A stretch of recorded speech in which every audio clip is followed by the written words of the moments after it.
ఆవన్నా okay అవుతుందంటవానే ఒకళ్ళ కాకుంటే ఎట్లనే పక్క అవుతుంది చూడ్రా నీ అవ్వ ఎలక్షన్లకు గంట కొట్టినా ఎవ్వరు ఇంటికి వస్తలేరేమ్రా మన ఓట్లు వద్దా ఎట్లా అరే అట్లా కాదే ముందు ముందే వచ్చి పైసలు ఒడిపించుకుంటే ఎట్లనే ఆడ ఏదోటి తేలాలి కదా మొదలు తమ్ముడు ఒకళ్ళ రిజర్వేషన్ మారిందనుకో ఎవలోగలు మనోళ్ళే నిలబడాలే గాని ఆటోలకు గింత ఛాన్స్ ఇవ్వద్దురా ఏమంటన్నా అని మాట్లాడుకుంటాన్రు ఏ ఊర్లో చూసినా ఎందుకు అంటారా ఇగో గిందుకు బీసీ రిజర్వేషన్ల లెక్క తేలేదు రేపే మరి మొత్తం రిజర్వేషన్లు 50% దాటొద్దనే రూల్ ఎత్తేస్తానికి సర్కారు వాళ్ళు జీవోదేస్తే అట్లెట్లా చేస్తారని కొందరు రెడ్డి లీడర్లు హైకోర్టులో కేసు వేసిండ్రు కదా బుధవారం నాడు గా విచారణ ఉన్నదన్నట్టు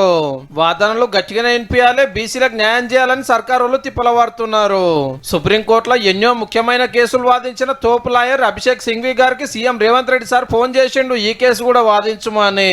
ఇక సీఎం క్యాంప్ ఆఫీస్ లో మీటింగ్ పెట్టి కోర్టుకు ఏం చెప్పాలి ఎట్లా ముంగట్టుకోవాలనేది మాట్లాడుకున్నారు ముఖ్యమైన వాళ్ళంతా కూకొని మా వాదనలో కూడా ఇనుండ్రని బీసీల పెద్దన్న ఎంపీ ఆర్ కృష్ణ అన్న ఎమ్మెల్యే ఆది శ్రీనివాస్ అన్న ఎమ్మెల్సీ తీన్మార్ మల్లన్న ఇంకో కొందరు ఇంప్లీడ్ అయ్యారు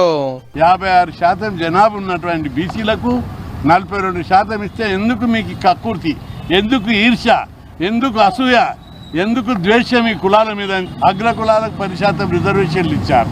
ఇస్తే మేము అడుగున్నాం అడుకోలేదు ఇంకో దిక్కు బీసీ సంఘాల మీటింగ్ పెట్టి హైకోర్టు తీర్పును బట్టి ముంగట్టుకోవాలని డిసైడ్ చేసినాయి మొదటి నుంచి కూడా ఇదే సామాజిక వర్గం బీసీలకు రాకుండా అడ్డుకోవాలని మనకు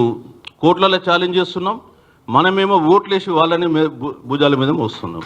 అది కదా మన దగ్గర ఉన్నటువంటి దౌర్భాగ్యం పాండవులు గెలుస్తారా కౌరవులు గెలుస్తారా ఇదే పంచాయతీ బాహుబలి సినిమా దాకా మనం ఎప్పుడు గెలుద్దాం మరి రేపు జీవా కరెక్టా కాదా కొట్టేస్తారని తెలిసిపోతుంది కనుక ఎల్లుండి అత్యవసర సమావేశం ఏర్పాటు చేసుకొని మన కార్యాచరణ అనేది ఎల్లుండి ప్రకటిద్దాం పార్టీలు లీడర్లే కాదు తెలంగాణ మొత్తం దీని మీదనే నజరేసిందులో ఎందుకంటే బీసీలకు 42% రిజర్వేషన్లతోటే లోకల్ బాడీ ఎలక్షన్లకు పోతుంది గవర్నమెంట్ ఎల్లుండి సందే నామినేషన్లు కానీ ఇంతవరకు ఎవరు కూడా ప్రచారంలోకి దిగాలే ఒకళ్ళ కోర్టులేమన్నా ఇటమటం అయితే రిజర్వేషన్లు మారితే గప్పు లెక్క ఏరే ఉంటది కదా మరి బీసీలకు ఎక్కువ పదవులు రావాలని ఏళ్ళకెళ్ళి కొట్లాడుతుంటే ఇప్పుడు ఫాయిదా అయ్యే మోపుకే కొందరు కేసులు వేసుతోటి మళ్ళొక పరిశాన్ పట్టుకున్నది చూడాలి మరి రేపు హైకోర్టు ఏం తీర్పిస్తుందో